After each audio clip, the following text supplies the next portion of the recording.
Question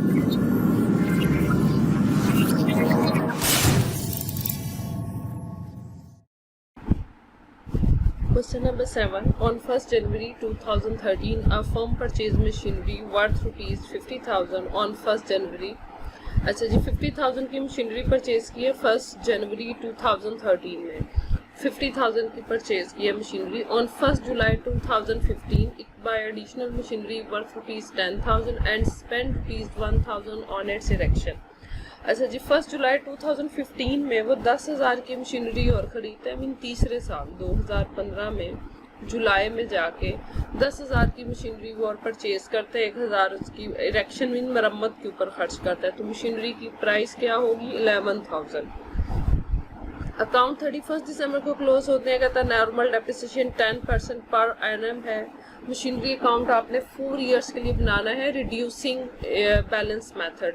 reducing mean हर साल का बच जाने वाला जो मेथड है उसके ऊपर आप डेप्रिसिएशन कैलकुलेट करेंगे।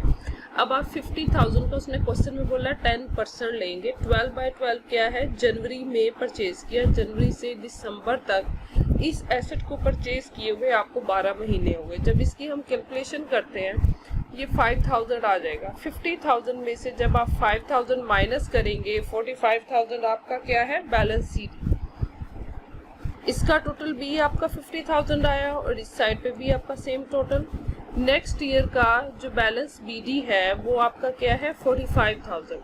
तो रिड्यूसिंग बैलेंस मेथड में आपने हर साल वाले न्यू बैलेंस पे डेप्रिसिएशन लेनी। तो अब आप किस पे डेप्रिसिएशन लेंगे? 45,000 पे। 45,000 का आप 10% लेते हैं तो आपके पास क्या आपका क्या आया बैलेंस? डेप्रिसिएशन का क्या आया? 4,500। अब आप 45,000 में से 4,500 को लेस करेंगे तो आपके पास जो बैलेंस सीडी है वो आया 40,500। ठीक है, 2015 शुरू हो गया। 2015 में अच्छा जी इसका टोटल 45,000 आ जाएगा और सेम टोटल यही यहाँ पे आ जाएगा।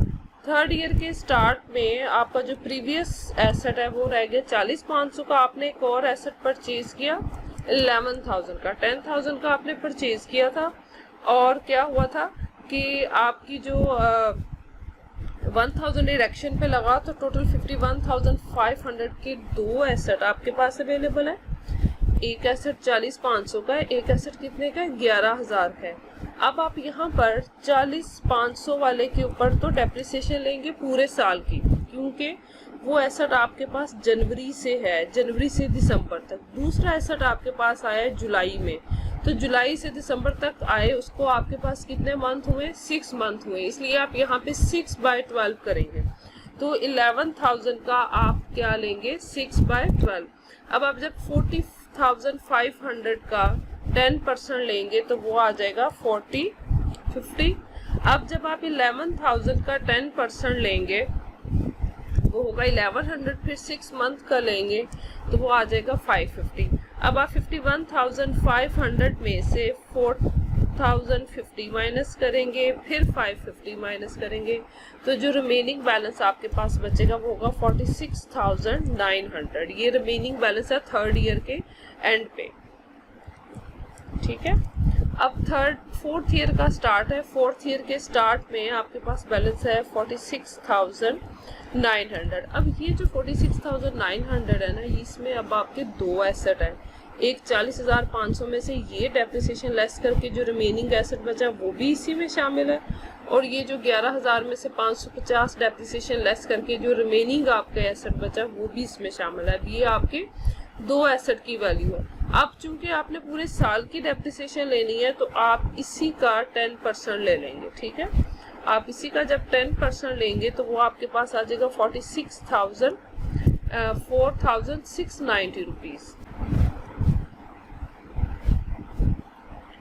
ये 46,900 का जब आप 10% लेंगे तो ये आ गया 4,690 रुपीज। जब इसमें से हम ये माइनस करते हैं तो ये हमारा जो रिमेनिंग है वो बचा। ये दोनों एसेट्स की वैल्यू है चौथे साल के आखिर पर। यही आपके क्वेश्चन का आंसर होगा। ये देखिए, ठीक है, इसमें क्या था? 2 एसेट्स थे आपके पास और दोनों की आपने रिड्यूसिंग बैलेंस मेथड से डेप्रिसिएशन कैलकुलेट करनी थी। ये था आपका क्वेश्चन नंबर 7।